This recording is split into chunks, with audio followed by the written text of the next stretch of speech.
Perfect. Thank you. How'd your golf game go this past weekend?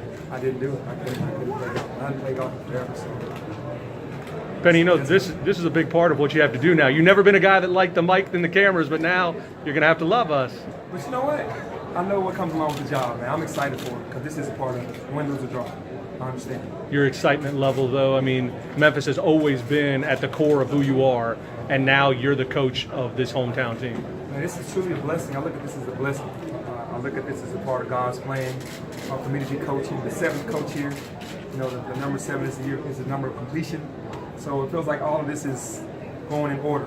And I'm ready to get the team back to, you know, the glory days of when the building was packed, the student section was in attendance, and winning basketball games. Penny, you started coaching a couple of years ago because of a childhood friend. What would he say to you today when he found out you were coaching University of Memphis? Well, you know what? This was a part of his plan as well. He wanted us to go middle school, high school, and then college. So he would say, job well done, now let's go on and win a national championship here at the University of Memphis. It's obviously been a dream of yours, but when did it really feel like a reality over the past, whether it was months, weeks? When did you really feel like this was a possibility? Not until now. You know, because they had a coach here, Coach Smith, and you know, not until now, because it just became a reality this morning driving here. Like, you know what, I have the opportunity to be the University of Memphis head coach. It's coming full circle. But really, it wasn't thought about before now. It just okay. Now it can happen. Penny, out of everything you've accomplished, man, in the NBA, All-Pro, Olympic, what does this stand, man?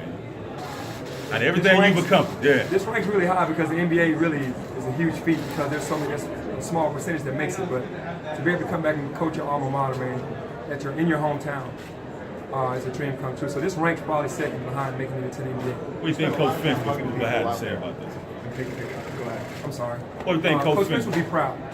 You know, most of my experience here at Memphis, well, all of my experiences with Coach Finch, and he taught me a lot.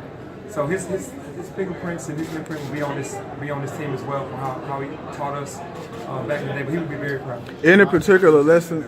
You said it felt like a family reunion. Is that what this should be, a big old family reunion? Absolutely, because Tiger basketball, you know, no disrespect to the Grizzlies, is number 1 in the city, and it was here before the Grizzlies came. So, you know, everybody when the Tigers won back in the day, everybody was happy. When the Tigers lost, everybody was sad. So to see all the faces smiling again is like a great family reunion. To have all the old faces coming back out.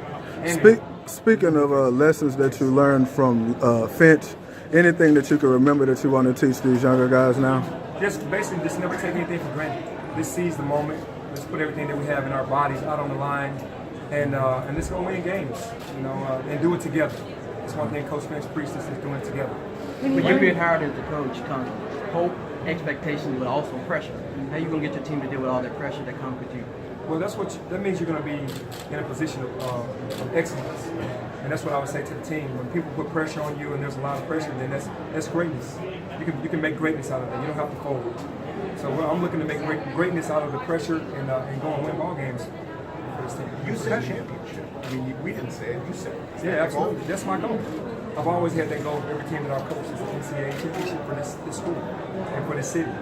Penny, you never won a champion. Go ahead, Willow. Go ahead. When in your mind did you think, I'm a college coach, I know this game well enough now, I can be a college coach? I've always had the confidence when I retired from the NBA that I could coach any level.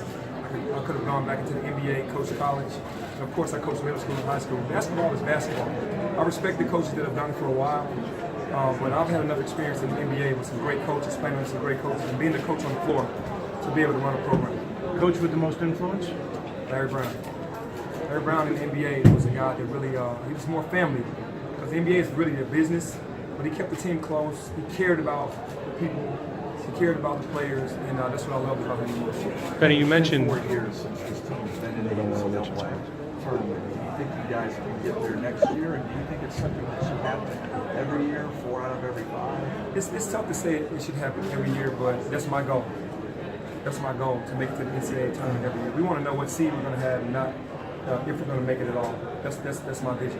Penny, you mentioned pressure and how it could lead to championships and expectations, but the other word that comes to mind being where you're from is burden, because now everyone in this city just expects the switch to flip and everything's going to be great again. Right. How much do you enhance that burden? How much do you get excited about being the guy that can help resurrect this program? Well, I'm very excited about this. I'm willing to put all chips on the table, put everything on my back, and try to lead this city to what they really believe that we can do. And I really feel like I can go out and get the talent to come in here and play and win, like I said, and win championships for the school. There are skeptics out there. There are people who say, "Oh, former NBA athletic, you never go to what do you say to them?" Well, I mean, I just say that's their opinion, but you have to prove it to them. You know, it's not just going to happen because I'm Anfernee Hardaway and I'm going to be a college coach and kids are going to be falling in my lap. I have to go grind, I have to go work, but I'm willing to put that all in, put the work in and prove the critics wrong. I mean, they have an opinion. How close are you to put together? One name, Tony Medlock. That's the guy, my backcourt mate. I want to bring him on. Is he already? He'll be working with you today. Like, are you already doing This week, I will hope to have him working with me. We have not found an associate in the other assistant seat yet. But Tony Medlock, I have to get him right. Is he an assistant? He'll be one. Any names floating out there that you want to attend to? Not really. I'll keep you guys informed though. I won't hide anything. I mean, I won't. I'll just right now we just have to. We don't have to be in a hurry. But I did want to get my ex-team back. What's your message, Penny? You have so many guys that you've been tied in with. Obviously, you coached them at East to 3 straight. But now, what should fans expect? Because fans expect you to get every guy that Penny Hardaway has ever known or coached or anything. So how do you deal with those expectations? And what's your message to recruits? Well, now? realistic expectations, because I hope I left a lasting impression on all the kids that I've coached in the past to want to continue their careers with me. And I think that I've shown them that I could take them to another level as a coach, and I just hope they trust me enough to be able to come here as well. For those you just tore out a little piece of paper out of Phil's notebook and wrote down the speech. When did you do that? And what did you want to hit? Like when you give your remarks? I didn't write a speech. It just came off the top of my head. That's just how I like to do things. I like to do things from the heart. I don't really like to write it down. Yeah, it was emotional and passionate because I feel the city's pain. I feel the school's pain. And I feel like I can do something about it, and I want to do something about it. So I thought about that speech when I got on the stage on the mic. So it's just how it works for me.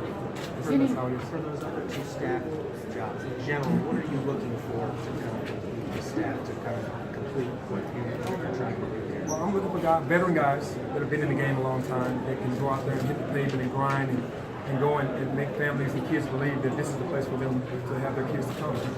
And and just tireless workers, guys that are going to be grinding all day and all night, nonstop, to try to keep try to get this school back to its, rightful form, and to continue to keep us ranked highly by going out and get those kids. I'm sure you've tried to. Absolutely. You're talking to a guy that's born and raised here. The city raised me. My team was 99% Memphis when I played here, so I definitely want to have a fence around the city and get the top talent out of the city. I'm not a guy that opposes going out and grabbing the hometown talent, because you have enough talent here that can win. You still want to go nationally, sure, but hometown talent, you have to keep it home. What's your reaction to guys like Schedule. Would you like to see that upgraded? I do want to see that upgraded. I'm not a guy that, I don't knock any schedule that's been here, but I want to play the big boys. I want to know where we stand. I want to go against the guys so I can learn and see, this is what makes them great. And I don't want to hold anything back when it comes to scheduling. I'll be calling Cal. I'll be calling Michigan State. I'll be calling Duke. I'll be calling all the big boys, and I want to play all of them at some point, home and home. I really do. I think that the city wants that. I want that. Never run away from competition at all. What's only learn from it. your reaction to guys like LeBron that's been congratulating you and cheering you on social media and stuff like that? Have you talked to any of them, or have you tried not to? I'm probably going to talk to LeBron today. I don't have Twitter anymore, so I couldn't respond to his tweet. But that's big time when you have the king, tweeting out about that it's a game changer for me to come to a college. I also got a lot of love from my fellow peers in the NBA, Gary Payton, Nick Van Exel, Sam Cassell, Isaiah Thomas, Baron Davis. All those guys sent a group text to me and said congratulations, and they were going to be coming to some of the games and want to do an actual point guard camp here this summer. So I'm excited about the NBA supporting me as well. Check moving to town, but I'm sure I'll be talking to him as well. When you have your summer camp? How many are you open to having all these guys back? How do you handle all these guys returning? Yeah, I don't really know how realistic it is, because these guys were recruited by Coach Smith. And it's a changing of coaches. Some guys probably weren't happy this year and want to leave. And I'm not going to hold anybody that doesn't want to stay. I'm not that type of coach because you want guys to be here that are going to be all in. And so I don't know how realistic it is to keep the entire roster. Are there any people that you leaned on over the past few days that you talked to, like, what do I need to know? What am I getting into? Have you had those conversations with people? Well, I've had conversations with Tony Mellock a lot because he's a veteran in the game. He has 20 plus years in the game, and he's helped me out a lot. Just talking to me about the what ifs, and I've always he's always tried to recruit my guys, so I've always kept in touch with him once a week, twice a week, and he just told me about all the lay of the land pretty much. And what's it been like the past couple of weeks? I think for a couple of weeks people have known that this is a possibility. You are obviously a very, very public figure. Have you been asked about it a million times everywhere you go? I was asked about it a million times, but I had to really focus on East High School.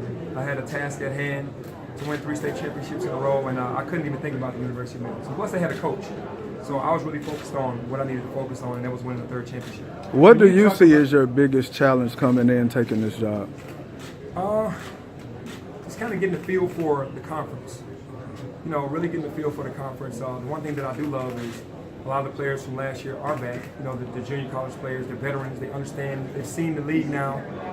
Cincinnati and Wichita were the big dogs in the league, so we definitely have to deal with that. But I think the challenges are going to be just me getting the feel for the conference. In terms of the players that are here, how much flexibility do you have with regards to the APO? I have to sit down with Tom Bourne and talk about that because I know that it's very important right now, and I will know more about that for the rest of this week. Penny, there's a lot of talk about wanting to bring back the vintage uniforms. Any thoughts to that? I would love to do that. I'm definitely going to be on board for bringing back the vintage uniforms for at least a game or two, especially big games at home, and throwback uniforms. I'm with that. As the coach, you can get it done, I'm sure, right? I'm going to get it done. Any special color?